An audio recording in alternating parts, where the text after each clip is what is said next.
All right, next thing I wanted to cover is recording yourself. Have you ever recorded yourself before? If you haven't, you need to.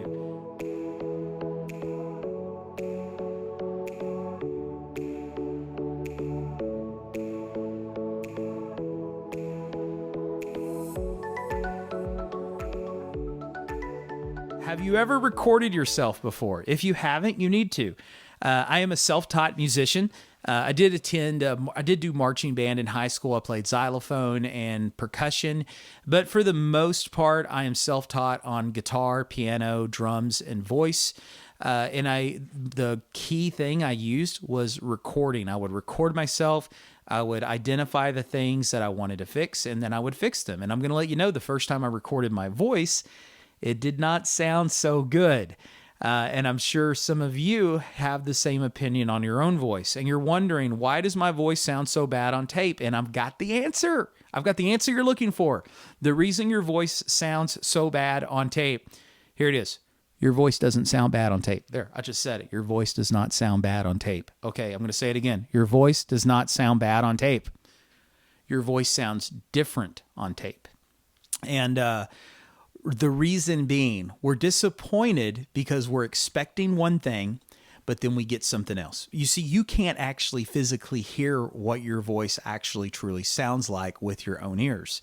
When you're singing, the sound waves reverberate through your body, through your skull, and what you get in your ears is something that's been altered. It's actually a fake voice, that if that's the best way to put it. The real voice is what everybody else is hearing, but you're not everybody else. So the closest way you can get to hearing your own voice is recording it, even if it's on just a phone app or a small miniature recorder of some kind.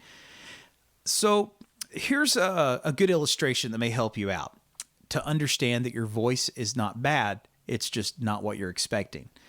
My two favorite cold drinks on the face of the planet are ice cold Coca-Cola and ice cold sweet tea. Okay, keep that in mind because I'm going somewhere with this.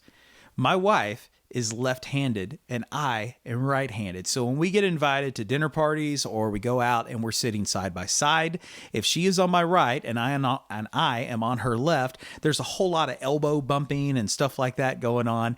And the other thing that can happen a lot, and happens more than I'd like to admit, is our drinks get confused.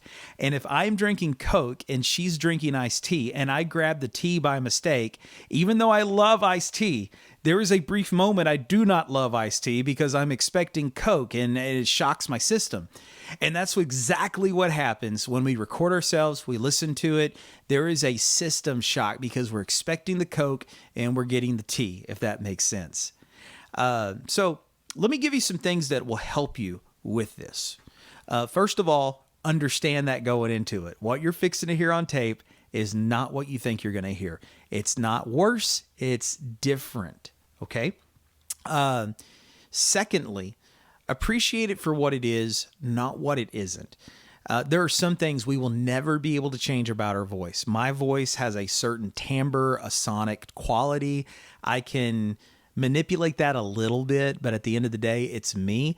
But I can change some things. Like if I'm slightly out of tune, okay, I can do some vocal exercises. I can maybe pay a little more attention on some of those parts. I can focus on my breathing and I can fix that. If I'm not enunciating clearly, if I'm not opening my mouth enough, I can fix that. So look at the things you can fix. This will help you appreciate your voice for what it is and not what it isn't. The other thing you can do, and this may sound like a stretch, but hey, if it helps, it helps. When you hear the recording, pretend that it's not you. Pretend that it's a friend of yours who recorded their voice and they want to play it back for you, and you listen to it. Maybe give them some constructive criticism. Would you be nearly as critical if that was a friend of yours who sent you a recording of their voice as if it were your own voice? And if we're really honest and we give it some time, the answer is probably no. Because we understand at that point that's not us. We know what our friends sound like. Maybe pretend it's an audition tape that you've never heard from someone before and they want to join the team or get involved. Basically, separate yourself from the recording if that helps.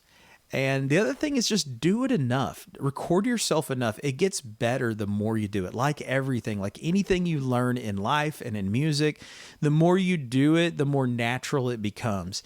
I call this like the mothball effect. And what I mean by that is my grandparents growing up, they had mothballs all over their house, and their house smelled like mothballs. Now, granted, it could smell like a lot worse things.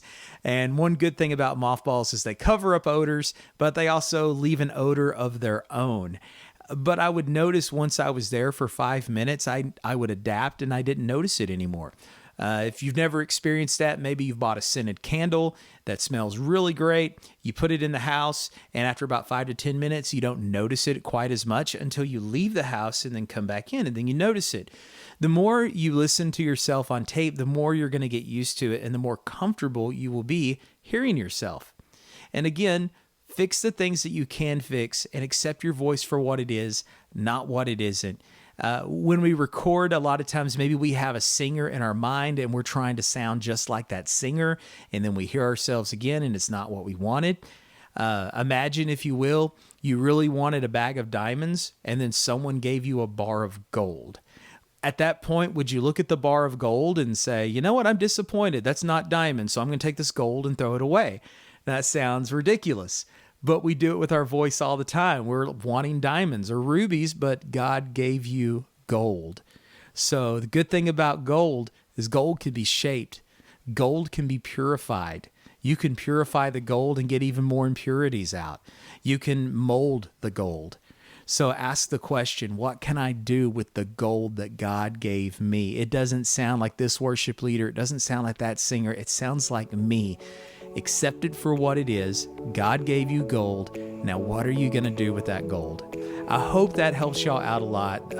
And if you got any questions, feel free to comment and check in. And I hope to see y'all soon and to lead worship with y'all really soon. Bye, y'all.